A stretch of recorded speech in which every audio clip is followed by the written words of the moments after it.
성도 여러분, 4월 22일 월요일이 되었습니다. 하나님께서 복된 한 주간을 저희들에게 허락하여 주십니다. 이번 한 주간에도 기쁨이 가득한 삶을 누리시기를 바랍니다. 오늘 말씀 산책은 시편 40편에 도달했습니다. 여러분, 다른 이들로부터 세심한 배려와 사랑을 받아보신 적이 있으시죠? 제가 영락교회에 부임한 것은 2018년 2월입니다. 그런데 그 두 해 전에 2016년에 제가 영락교회에 왔었죠.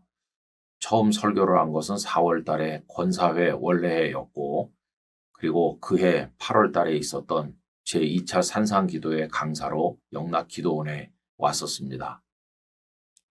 그때 제 마음에 참 인상이 깊었습니다.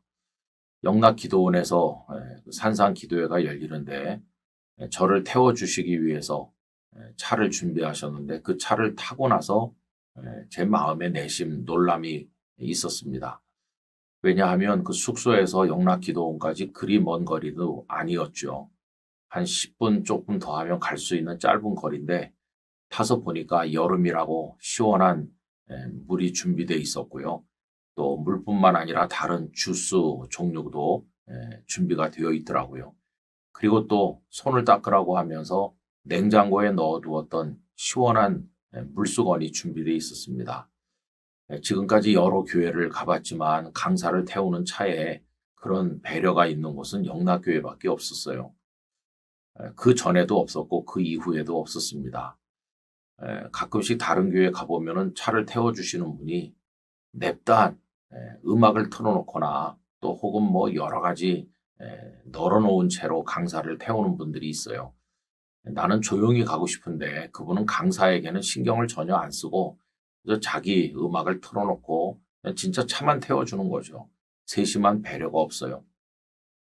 그런데 그때 저를 태워주신 분은 그렇게 배려를 했습니다. 그리고 운전도 차가 요동하지 않도록 천천히 아주 조심스럽게 하셨어요. 그래서 제가 어떻게 이렇게 하십니까?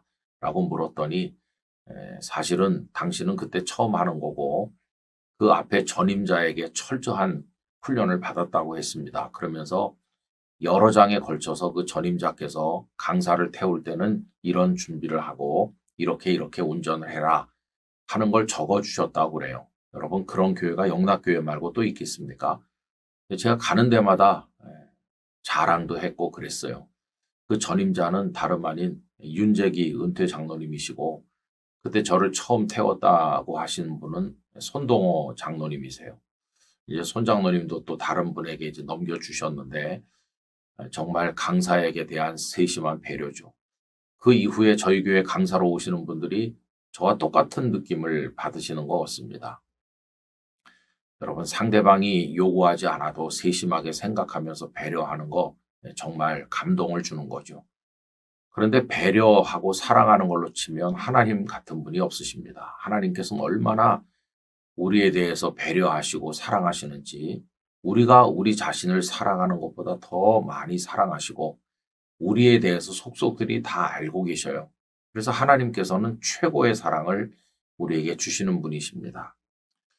오늘 읽으려고 하는 말씀이 시편 40편 5절인데요. 다윗은 그 5절에서 하나님 나를 얼마나 사랑하시는지 나를 얼마나 많이 생각해 주시는지 헤아릴 수 없노라고 이야기하고 있습니다. 여호와 나의 하나님이여 주께서 행하신 기적이 많고 우리를 향하신 주의 생각도 많아 누구도 주와 견줄 수가 없나이다. 내가 널리 알려 말하고자 하나 너무 많아 그 수를 셀 수도 없나이다. 보잘것없는 소년 다윗을 목동의 자리에서 발탁하셨고 하나님의 영으로 기름 부으시고 골리앗을 이기게 하시고 적을 무찌르는 장군이 되게 하시고 사울에게 쫓기면서 어려운 일을 많이 겪었지만 이스라엘 왕의 반열에 오르게 하시고 그가 또 범죄하기도 하였으나 불쌍히 여겨주시며 건져주신 분 하나님이십니다. 한평생을 지나놓고 생각해 보니까 이거 정말 나를 향한 하나님의 배려가 얼마나 큰가, 나를 위해서 얼마나 많이 생각해 주시는가, 이런 감동을 그가 가지고 있었던 것이죠. 여러분, 우리도 그렇습니다. 우리도 하나님으로부터 감당하기 어려운 사랑을 받았어요.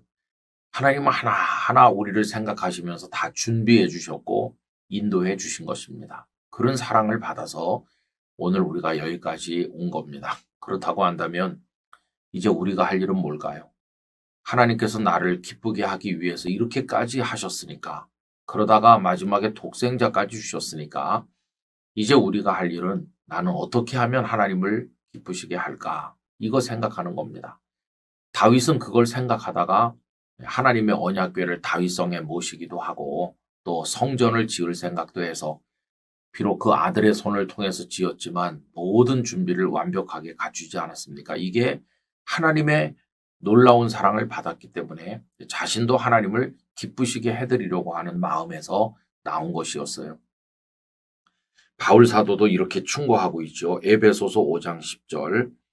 주를 기쁘시게 할 것이 무엇인가 시험하여 보라. 이렇게 말했습니다. 바울 사도도 평생 복음을 증거하시면서 주님 기쁘시게 하려고 노력을 했는데 우리 성도 여러분, 우리도 주님의 이런 세심한 사랑과 은혜를 입었으니까 우리도 하나님 기쁘시게 하기 위해서 여러 가지 생각도 많이 하고 준비도 하고 또 실천도 해서 우리 하나님의 마음을 기쁘도록 해드리는 삶을 살아야 되겠습니다. 이번 한 주간 내내 그런 모습으로 살아가는 우리들이 되기를 간절히 기원합니다. 주께서 얼마나 저희를 생각해 주시는지, 저희를 향한 생각의 개수를 헤아릴 수가 없고 저희를 위한 주님의 배려와 사랑을 일일이 다 표현할 수 없습니다. 그런 놀라운 사랑을 받아 저희들이 오늘에 이르렀으니 이제 저희도 주님을 기쁘시게 하는 생각을 하고 주님을 기쁘시게 하기 위한 노력을 하며 주님 영광 위에 살아가도록 은혜를 주옵소서. 예수님 이름으로 기도하옵나이다. 아멘.